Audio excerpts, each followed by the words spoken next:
Hello and welcome back to another Demis Hellen tutorial.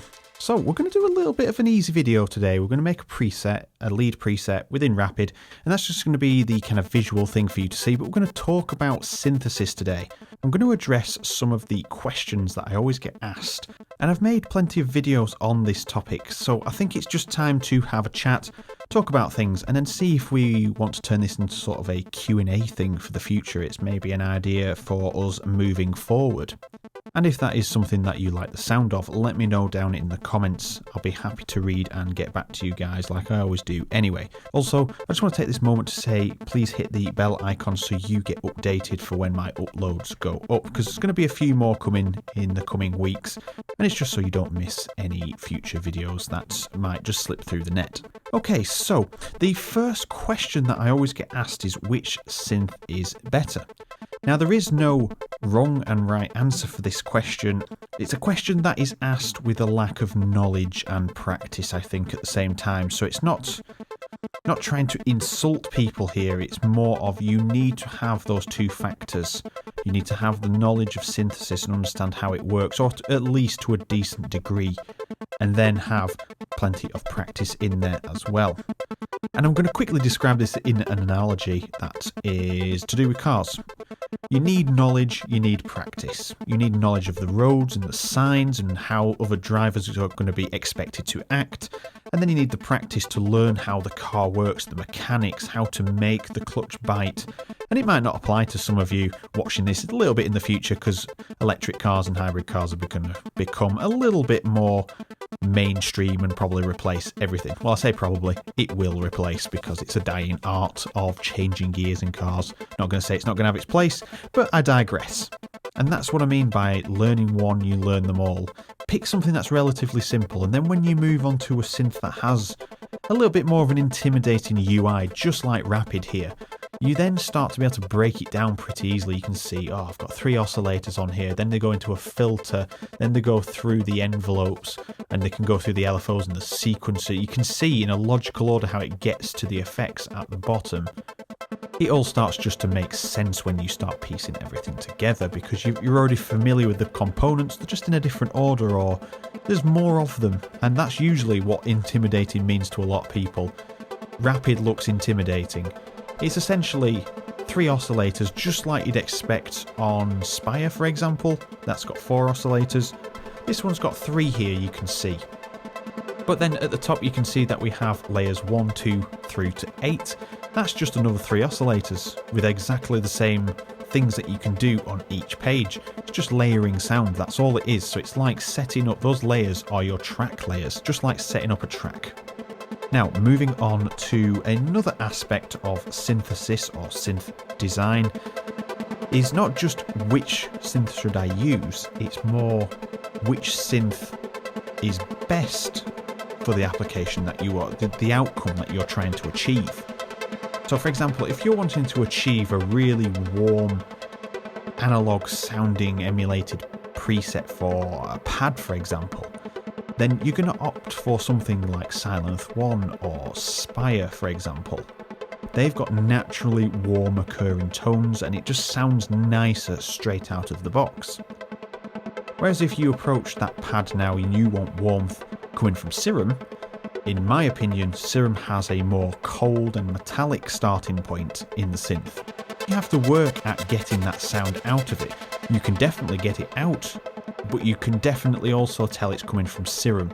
Once you start hearing all the different ways that these synths sound in your tracks, via the practice and the knowledge that you've acquired, these things start to pop out at you, and you start to realise, well, I'm trying to make this warmer, and I'm not going to be able to get the exact same effect as an analog synth or an analog emulated synth, depending on which one you're using.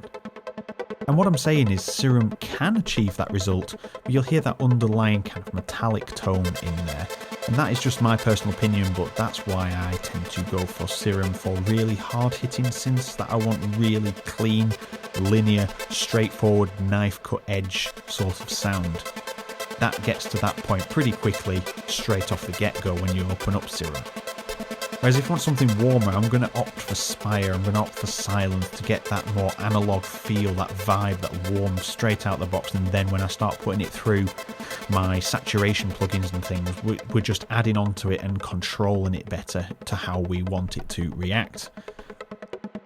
So there's differences between these different synths, and you've got to find that application for them.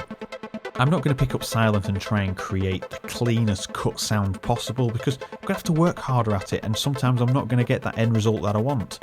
Picking Serum, I'm going to get that clean, hard-hitting sound. It's going to sound a bit colder, but I have to work a little bit harder to make it sound warmer. So there's many ways around things, and you don't have to own every synth. And that leads me on to the marketing of synths and why I don't have everything. Marketing is a very powerful tool. And what these companies do are bringing them towards you and saying, does your track sound flat? Are you not quite achieving the sound you want? Then you need this synth. You need this plugin. And they'll play on that kind of internal monologue that's going on in your head saying, oh, I need something that sounds like this artist. I need to sound like this. And you're not going to achieve that by just buying every single synth, because you're going to soon realise, once you have 4 or 5 of them in your collection, no matter how you've acquired them, they all sound the same and you still haven't got that final sound. And that is because you can't just purchase something, you've really got to have that knowledge and that practice. And when you start combining them together, then you're going to realise that's how he creates that sound, or that's how that artist creates that sound. That's how that vocalist, that's how she gets that really crispy top end on her vocals. That is the only way you can ever find out, by practicing and learning. And the thing is, it doesn't come without the attachment of time. Time is a big factor in this. And just to put things into perspective, I've been producing since I left school in 2004. Quite a while ago. We're nearly knocking on 20 years in a few years. That's quite scary, to be honest. But I started off with Dance EJ, and then we moved on to Reason, then I moved on to Cubassist, then I moved to Logic for a very short time, then I moved back to Cubase. I tried Ableton.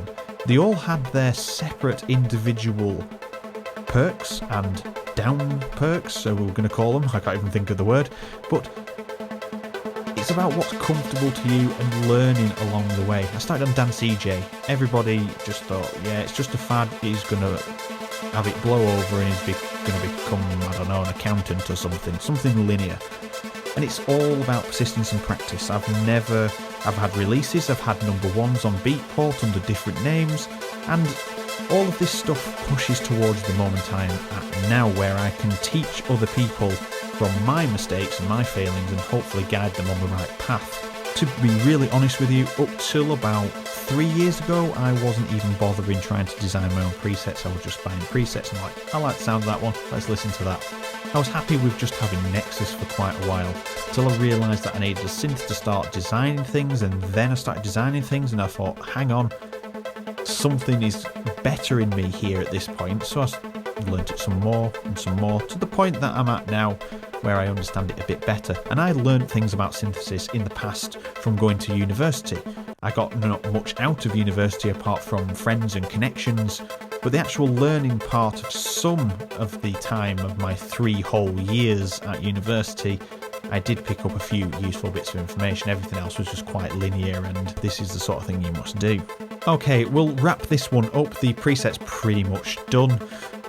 I'm just going to say, synthesis, do not just go out and buy every synth and buy the presets and then plonk them in your mix.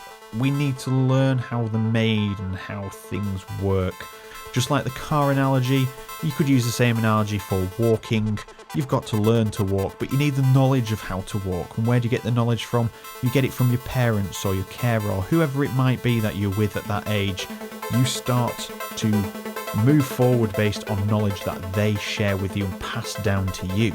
And that's where it comes into the same thing with synths. You need to have the knowledge and the practice to combine them to become this person and generate your own sound. And that's the other thing, you need to make your own sound. And I always say this, and this is why I show preset design, this is why I do these walkthrough videos where I'm just designing a preset and just showing you how my thought process goes without really saying anything. This video has said nothing about this preset. but you can see from watching that back how I'm tweaking things and making things sound in a certain way. Okay, let's leave it there. That's been quite a good discussion. I'm talking to myself in a studio room, but hey, if you enjoyed the video, let me know down in the comments and hit the like button as well. And also, don't forget to hit subscribe and that bell icon so it alerts you for when these are uploaded, and it helps YouTube then start distributing the content, and that's what it's about, getting everybody on the same wavelength for making and producing music. So thank you very much for watching, and I'll see you all in the next video.